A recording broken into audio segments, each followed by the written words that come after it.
I believe that.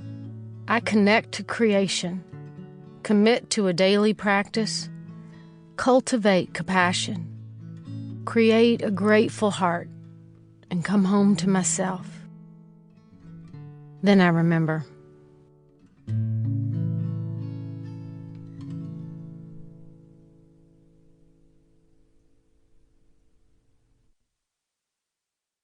Introduction. Love heals. Love heals. That simple phrase holds the essence of hope and the deepest truth. I learned this lesson profoundly on one of the worst days of my life. My mom was in the ICU with an undiagnosed terminal brain disease, and I was having a miscarriage. I felt lost and broken. I wasn't sure what to pray for or who to turn to. A nurse walked into my mom's hospital room and asked if Mom was the wife of the Reverend Joe Stevens. He had been dead for almost 30 years after a drunk driver hit him, and he had served in that community for only 1 year.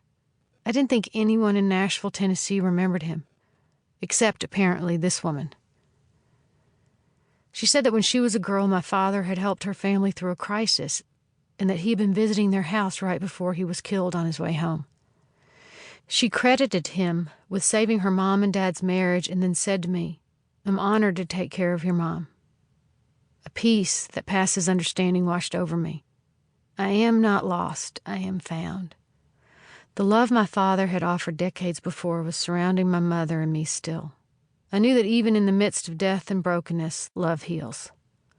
Love heals is the principle that has shaped the way I have tried to live my life. I have tried to make room for that healing through gratitude, awareness, and acceptance. For example, if I'm floating down a river, I don't mind if the current turns me around and I float backward for a bit. It gives me a chance to see where I've been, and I have time to study the trees and the sky. If I'm serving at the altar as a pastor, I try to look at the candles, notice the light, and be present to the Holy Spirit in the worship. If I am with my husband and kids, I try to stay off my phone and marvel at the gift of family.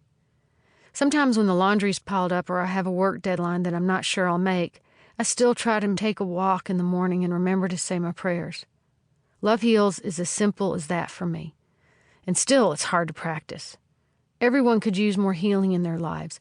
We could all use some space to dream about what healing might look like for us. Healing may mean finding peace after trauma, feeling hope in the midst of grief, forgiving after being hurt, or just relief from the daily wear and tear of living in a broken world. We can all use a reminder of the good news that love heals. This book is designed first to help you remember how love heals, and then help you be more intentional about practicing and welcoming the healing power of love in the places where you hurt. Each chapter offers a different angle on the healing properties of love. You will find some practical steps you can take, some new practices that might make a difference in your overall healing, some poetry to lift your spirits, and hopefully some new thoughts to carry you to new places. These images and writings are offered to help you look again at ancient ideas and well-worn words with new eyes. I hope this book is a gift to you. I hope it carries you through grief and beyond shame, and that it opens up new roads as you grow and heal. Getting a new perspective on our old issues can open up space for healing. On the path of love, it's not so much what we look at that is important, but what we see. Jesus didn't say we have to observe something as majestic as a bald eagle to be inspired. He said to consider again the common sparrow and see how we are loved. I also hope this book inspires and energizes you to put ancient rituals that carry love's healing into daily practice. For example, using essential oils, drinking a healing cup of herbal tea, and walking in nature are 3 very simple rituals that can bring more healing into your day. Having a good prayer practice, learning and speaking truth, and transforming brokenness into compassion can help bring healing love to yourself and others. Read this book and take away anything that is helpful.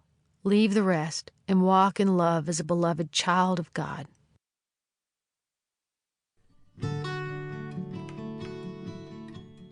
Love rains down. Pear blossoms are falling like snow this spring.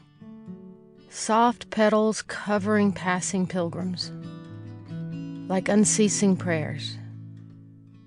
Breathing in fragrant abundance. I can't remember the cold winter's bare